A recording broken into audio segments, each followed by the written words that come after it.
Hello, welcome to Dog Hugs. Robbie, Geraldine. Hello. So great. Hi, everybody. Hi, Spider. Spider is doing so well. Yeah, good job. As long as he's getting his cookies here. I'm luring him all over. I think he was kind of mad at me for the cookie restriction I had him on. So hopefully he'll forgive me. Why a cookie restriction? Well, because he was So demanding. Larry was using his food in his bowl to feed him, and then he was training him with treats, and Spider was getting a little plump. Oh. And he wasn't behaving quite as well as he could have behaved if he would have been motivated a little bit differently. So we utilized his meal to motivate him, and it's working. Yes, it worked. And he's got his bikini body back too. Thank goodness. Nobody wants to see him in a Speedo if he's got a gut. Yeah.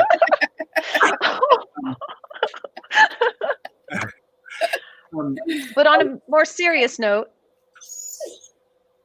On a more serious note, it is 9/11 today, and today's real big tribute is to everybody in 9/11 Memorial Day. And we have a wonderful film to share with you for 9/11 Memorial Day today of the hero dogs that were there.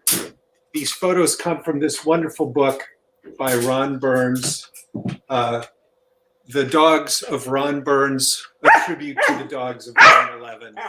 And it's just filled with the pictures and stories of those dogs who were at Ground Zero.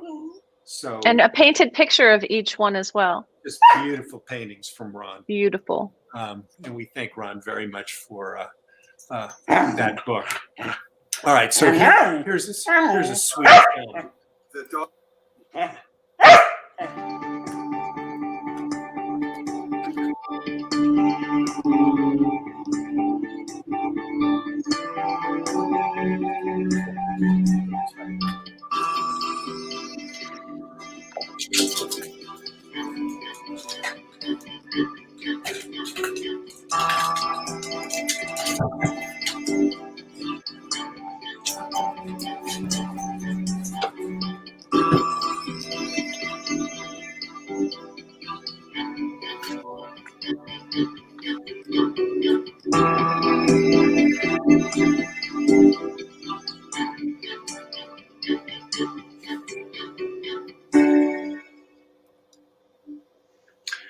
Thank you. Yeah. That was amazing. A sweet moment. Yeah. I know my heart skips a beat every time I see their photos, read their stories, and think about what they went through. And I don't think those dogs obviously know the impact that they had on the world. Well, the idea that one had been on site for 150 days, it's like when I see that number, it's like, oh my gosh, that's half a year, pretty much. I'm bad with math, but it's close to half a year. Right. And it's like, it's just, I don't know, just as mind-boggling. And I remember where I was. Yes. So every week we do celebrate dogs at Positively Woof with our Super Model of the Week. Yay. And yay. So Robbie, tell us about the Super Model of the Week contest. So every day during the week, we ask pet parents to submit a photo of their dog and or dogs along with the name. And at the end of each day, my daughter goes through, shares all of the photos on our main Facebook feed. And then we ask people to like, comment, and share those photos. And at the end of the week, my amazing daughter counts up all of the numbers from all of those dogs for the week. And she picks the top 5. And then the top 1 of those 5 is our Supermodel of the Week. And that dog gets to be in the banner on our Facebook page, viewed by our 2 million Facebook followers for the entire week. Oh, that must be exhausting for your daughter. There's so many entries, and we want you to please enter your pets. We would love to see that your favorite picture and hear more about your pets. So please join in on our Supermodel of the Week. So here is our tribute to this week's Supermodel of the Week.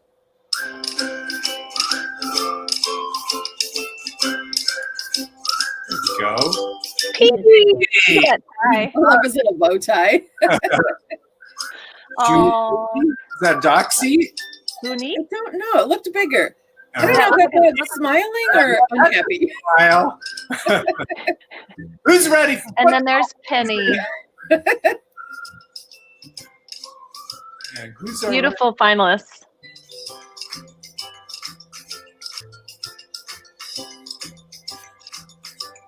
Gunner? Gunner. Oh, That is I love one dogs that wear regal-looking goggles. dog, isn't it? There you go, my friend.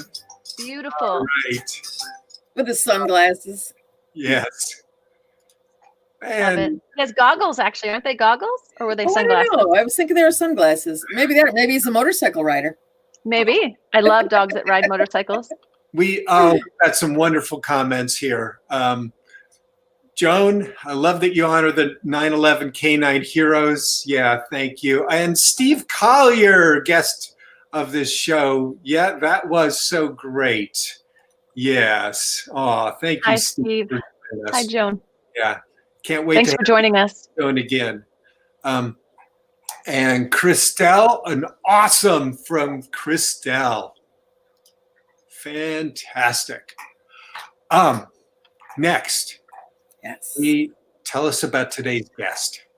So as you guys know, I do the TV segment, a pet TV segment here in Kansas City on KCTV5, and there are so many great personalities over there. And today we're lucky enough to have joining us as a guest one of my favorites, Bill HURRELBRINK, who is he has been on with KCTV5 for quite a few years now, and moving everywhere from traffic to co-host of the Better Kansas City show, and now he is honored to be becoming one of the weathermen, which I love my weather. I have to say, as a dog owner, I want to know what it's going to be like outside, how long, what do I need to wear? Are my dogs going to get all wet and muddy? Like, I want to know. So Bill is in the know. So we are going to welcome to our show, not only a Kansas native, but an amazing TV and radio personality. And also he happens to be one of the voices of the Wildcats football team here at K-State. So welcome, Bill HURRELBRINK.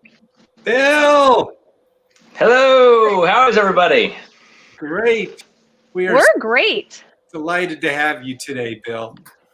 Well, I'm excited to be here. We're really great. And if you notice right behind Bill, his beautiful Cavalier King Charles Spaniel Scout is sitting over his shoulder, and hopefully he'll make an appearance with us today. We'll see. Maybe.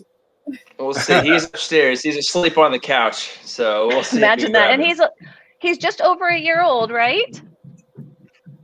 Yeah, he turned a year old in July. So we brought him home about a year ago at the beginning of September.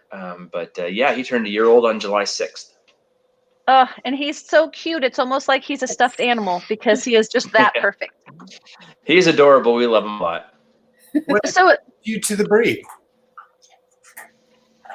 Bill, what we brought you to the had breed? Oh yeah, so we had, when my wife and I were dating, we adopted a little small Chihuahua. Her name was Tinkerbell, and she had been given to one of the rescues. Basically, she was bought as a gift for one of the soldiers near the Army base in Manhattan, Kansas. And when the soldier deployed, when he came back, he bought another dog, and the other dog and this dog weren't getting along, so they gave the one dog up. And then it stumbled its way into our life, and we loved on it for a long time. But Chihuahuas are kind of barky and loud, and it was a little bit aggressive towards our kids when they came into our life. So when we knew we wanted to get a new dog after our other dog had died, we did a lot of research and found that the Cavalier really fit the bill for a dog that's calm, has a good demeanor. Is really good with kids, a really good family dog. I mean, it can get out and play, but also it'll snuggle up with you on the couch and be a great companion. And we went after that. And when we found a good breeder here in Kansas City that we really trust and really worked well with us, and we brought him home, and it's been great. And that's why I think later on this month, we'll be bringing home a sister for Scout, his half sister, actually. So yeah, looking forward to that. And her name is? Her's going to be Sailor. I love that name. So her is Sailor, but she's not with us yet. Yes. So Scout and Sailor. She doesn't even know that her name's Sailor. Not yet, no. But Scout is a tricolor, so he's got the three different. He's got the black, the brown, and the white coloring. And Sailor is a Blenheim, so she's the white and the blonde markings, or white and tan, I guess. Beautiful.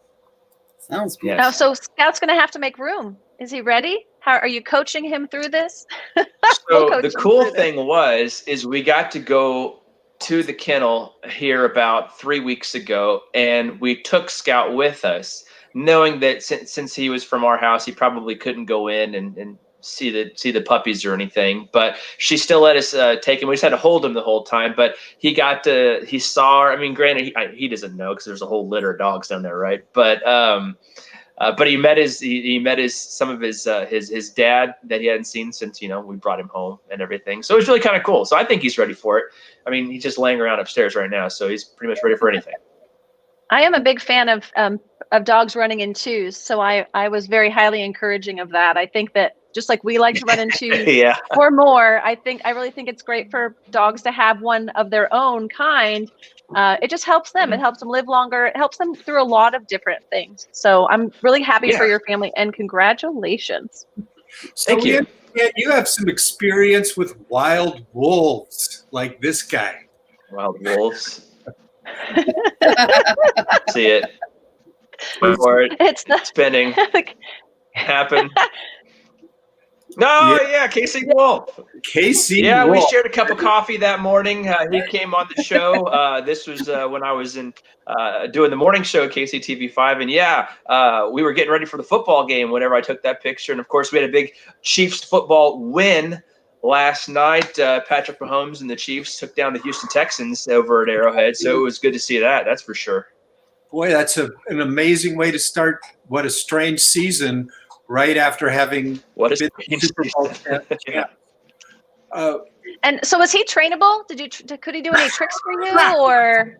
That is one wolf he is rogue, and I don't think he's tameable. I don't think you can bring him down at all. He has got more energy. Like, they shouldn't have given him that cup of coffee that he's holding in that drink in that picture. I mean, he should be on limited caffeine intake. Kind of like me. Cats in your life, and because here you are with the Kansas City Wildcats. Actually, it's Kansas State University. Help me, gentlemen.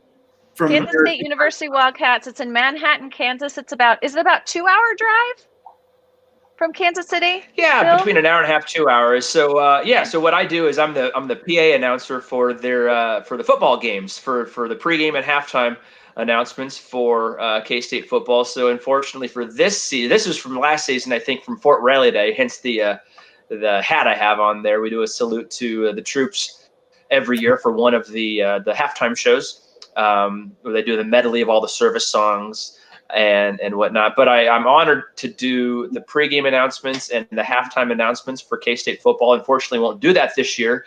But a secret, if you are going to the game or you watch it on TV tomorrow, I pre-recorded all of my announcements, so it'll sound like I'm there, even though I was sitting right here when I said it.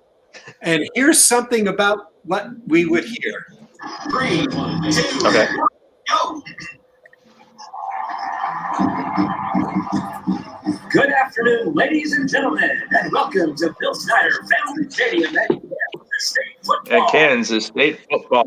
Your attention to the North Central and 95 of Wildcat Land, the Kansas State University Marching Band.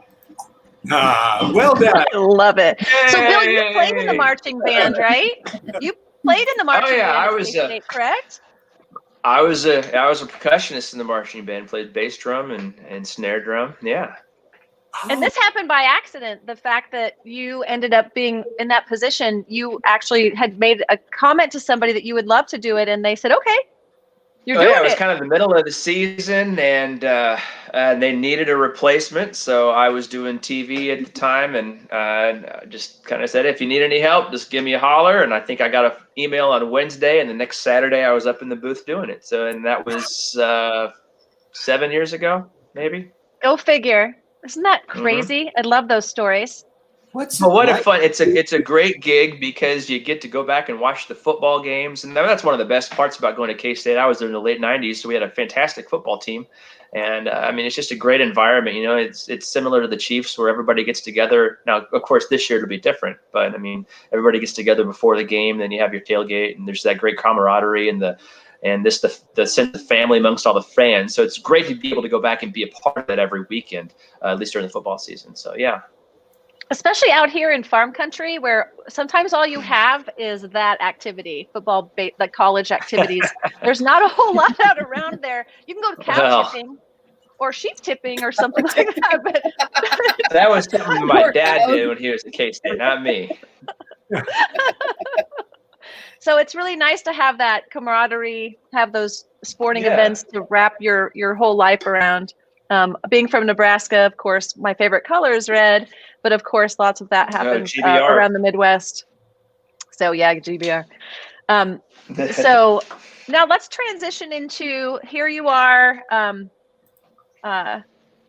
moving back to Kansas City and getting involved with now the TV station. And let's fast forward a little bit to now you're studying meteorology. Love to hear a little bit about how that's going.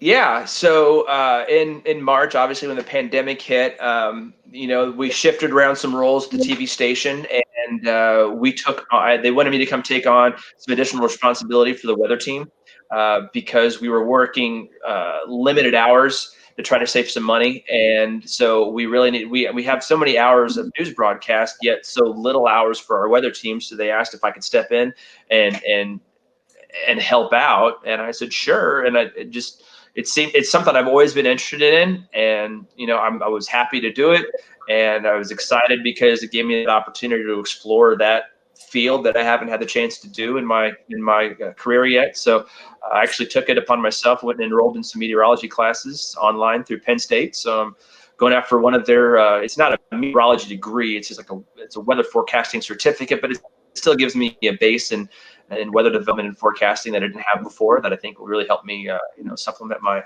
weather reports. So yeah, I get to do that. And even though we're out of our little our limited hours period here after Labor Day, they're still having me on the weather schedule. So I'm doing some weather reporting, as well as what's our call for action, which is a consumer-based advocacy reporting that I'm doing as well here after Labor Day. That's wonderful. You are covering all the bases. You know what? If I change a faucet at the TV station or run wire, I wouldn't be surprised, because I think I want to do everything. I might even mow the grass too. Bring in some baked cookies, fresh baked cookies, and. Well, I've already done cooking segments, Geraldine. You've been there when I done that. Yes, I have, and I have had some of that food. Oh, yummy! I don't know how you guys stay skinny at the station, because they cook they were cooking on every show. And I would have to escape. Yeah, we just about. Aaron would be like, "Here, try this." I'm like, "I gotta go. I can't eat all this food. It's so good, so good." Especially the cookies or any dessert. I was out. I'm like, I'm out. I'm out.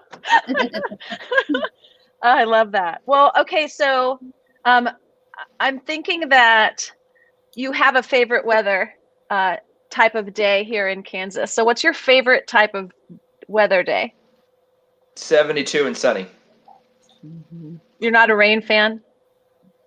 Nah, I think this stuff can go kick rocks. I'd rather it be sunny outside. That way I can get the kids outside. We can go outside and take the. Well, I never took my dogs for a walk before, but now Missy and I, my wife and I, try to get out every night with Scout, and it gives us time to connect and talk and walk together, and the dog gets exercise. So I really actually look forward to that time of night. So I love it when it's a beautiful night outside. We take the dog out for a walk and just have that time together.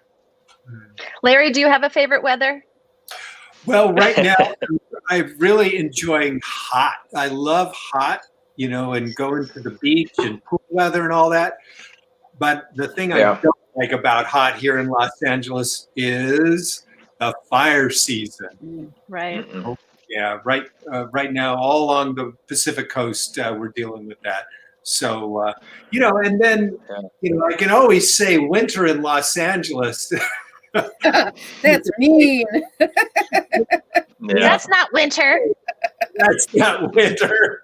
That's a I know, I lived there. It was 88 degrees one year on Christmas Day, and I was on a paddleboard in Marina del Rey, laughing Wow. at my family was calling me saying, it's freezing here, and I didn't want to tell them what I was doing. I just said, I gotta go. I lived in upstate New York, not far from Robbie. I lived in Syracuse and came back during Christmas, and there's a picture of me out in the backyard with my jacket on, getting some sun because finally I can. Robbie, do you have a favorite weather? Yes, I like mid-70s and sunny, but usually when we hit mid-70s up here, it brings mid-70s of humidity. And it's not enjoyable. But then I also don't enjoy the below freezing temperatures and the wind chills and the knee-deep snow. Well, Bill, we've got like 5 days a year that are good in New York. I would consider relocating. Just kidding. We have a weather expert in our audience. Steve Collier is actually a storm chaser. Oh my gosh. Favorite stuff. Wow. Yeah. I have a really good friend too who's a storm chaser. They literally want to chase tornadoes. I think they're all crazy, but good for them.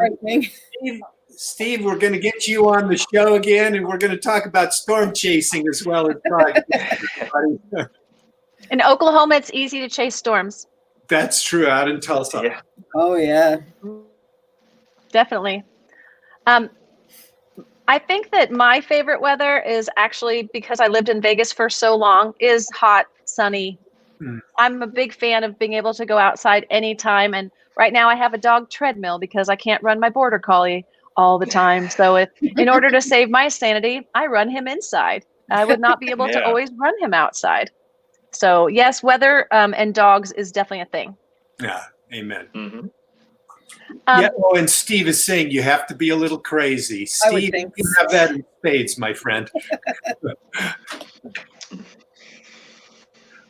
How in your television journey, what I know from the world of television is that you've got to be agile and be able to take on a lot of tasks. What has it attracted you to television, and how fulfilling has it been? I think they told him he was too cute for radio. Oh yeah, definitely had the face for radio. You're too cute for radio. Well, thank you. No, it's always something I wanted to do, and I had the chance to go after a subcontract gig here about 12 years ago on one of the other stations in Kansas City, and ran that for its course, and it was great. I had a great time and a great learned a whole lot that I didn't know about how local TV was produced, and then did some other things for a few years, and then this opportunity, Channel 5, presented itself, and I went after it. And when I just enjoyed doing it. It's a great crew there, a great group of folks to work with, and I just really enjoy being. I mean, it's one of those gigs where you appreciate waking up and you don't go to work. You go to have fun, and I mean. What the adage you have about that is, if you find a job you like, you never work a day in your life. I feel like that. Amen. Amen. That's a really great sentiment for getting out there and doing, even though you don't know a whole lot about it, getting out there and doing it. And I know every time I'm at the station, it's always fun. There's always some new, interesting, amazing. And I stalk you on social and everyone else that at the station, and they're always having fun. I'm always learning something new. They're always bringing something to the table that I didn't even always think about. So it's wonderful. And that's the other thing, it's never the same thing 2 days in a row. Something's always changing. Something's always evolving. How to tell that new story. I think that lends to it as well. I'm not discounting the job that people in office places do, where they just sit there and answer emails and take phone calls, because I've done that myself. But I just feel like I thrive a little bit better in an environment where everything is constantly moving and going. So do you think that if you were a weatherman in Las Vegas or Los Angeles, you'd be really bored? Isn't that what you want? Isn't that the ultimate goal, though, to be like the weather guy in San Diego, where it's 72 and sunny all the time. Sunny all day. Oh, by the way, it's sunny again. Hey, everybody, it's sunny Yeah, by today. the way, here's your 20-day forecast, sunny and 70s. Over to you, sports. We love giving shelter shout outs, and I know you've had the opportunity to work with so many shelters during your broadcasting days in Kansas City. Yeah. Is there one organization or more that is on your mind today? There's several here in Kansas City. I was honored to work for our city government here several years ago when we tried to do away with some of the breed restrictions in Kansas City, Kansas. For a long time, pit bulls were outlawed here in where I grew up at in Kansas City, Kansas. Just recently, here within the last year, they've lifted those restrictions. And when I was working there, a lot of the folks from the Humane Society of Greater Kansas City were on the task force that was put together to try to lift those bans the first time. And I know I've done some stuff with them. The Casey Pet Project is really big, and there's a handful of other ones. I mean, Geraldine and I could probably go on for an hour naming off different pet organizations in Kansas City that do wonderful work, but I'll limit my time to those two. Ah, that's beautiful. And Bill, this show is all about gratitude, blessing. Is there somebody in your life or in the world who you'd love to extend some gratitude or blessing or give a gift to? I'll just say my wife, really, because let's be honest, she's the one that holds it all together. It's been a kind of a rough and rocky time for all of us for the last several months since March, and you got to have somebody to lean on during those tough and rough times, and she's been that rock for me, despite everybody having battles of their own. She's been that rock for me, and I'm eternally grateful for what she's been for me during this time of transition and change and uncertainty. She's always been there for me. Beautiful. Agreed. She's lovely. Bill, I'm lucky to know her. She's a keeper. Bill HURRELBRINK, thank you so much for joining us on Dog Hugs today. Thank you. Thanks, Bill. We adore you, and we can't wait to see you on the news again soon. Definitely. Hey, if you're in Kansas City, I'm anchoring the morning news tomorrow morning on KCTV5. Tune it in, 8 a.m. to 10 a.m. Central. Nice. You're anchoring the whole news? Bravo. Yeah, the whole news. I don't have to do weather tomorrow, so luckily about that. I'm just reading the teleprompter, but still. Well, you can catch that on the web then, right? I hope so. Yes. I don't know if you can or not. Or at least get the replay. KCTV5.com. Absolutely. All right. Thanks You again. can actually watch it on the app. Thanks, Bill. Yeah. Oh, yeah. That's right. You can. Yeah, you can watch it on the app. God, I should have said that. What was I thinking? I'll share the app. I'll share the app with Larry and Robbie so they can watch you tomorrow. Fantastic. Wonderful. Well, guys, thank you so much. It's been a pleasure. You're welcome. Thank you, Bill. You. We'll see you soon. Fantastic. Thanks so much. That was great. Bring on your friend, Geraldine. I love my friends. I have some really great friends, and I'm so grateful for all of them. Let's go right into our shelter shout outs. Geraldine. So I'm going to give a shout out to Unleashed, a rescue and adoption here in Kansas City. I don't think I have shouted out to them before, but I have actually worked with some dogs lately that they have rescued, and I'm very grateful for them because they really pay particular attention to the you in Unleashed, which is you focusing on the human so that that it is a forever home once they're matched and they go through some training together. So I'm really grateful for Unleashed Rescue. So thanks, guys. Thanks for all you do. And Robbie. I'm going to go with Pet Orphans today. I'm going to shake things up a bit. Spider. There's Spider. He's working on his. He is still working. I can see a difference in his face. I mean, just his facial expressions. Even he just is so much more relaxed because we put him to work. Yes. Well, I am so grateful to Pet Orphans as well for bringing Spider into my life. There he's just peeking. Love all the work. Yeah, So I'm trying to pop around and get on screen with this guy. And blessings, gratitude. I know before the show we did talk about 9/11 and 9/11 Memorial Day, and Yeah, I'm grateful for all those who really made a difference on that day and the days after. And thinking about those families who lost loved ones on those days or lost colleagues. Anything you want to add that day? I'm going to add not only to that day and all the first responders, all the dogs that helped, all of the just everyone that helped, but also the firefighters now that are working in California to fight the fires. It is just so harsh on them, not just because of the weather, and they're fighting something that's not containable. You know, at certain events that happen are containable. This is really not impossible, but boy, it's hard to contain this one, and it is ravaging, and it's really hard on these firefighters, these firemen, because now they're breathing in all these toxins, and now they're gonna start actually in California taking dogs that have been trained for sniffing cancer and doing the sniff test on these firefighters to help find any cancers they may be suffering from in advance before they're even detectable by a human. I love hearing that. Oh, thank you. So I'm so grateful for all of them, and just keep fighting, and we're here for you. Yeah, Robbie, you suggested this day today, and really thank you for bringing that to mind.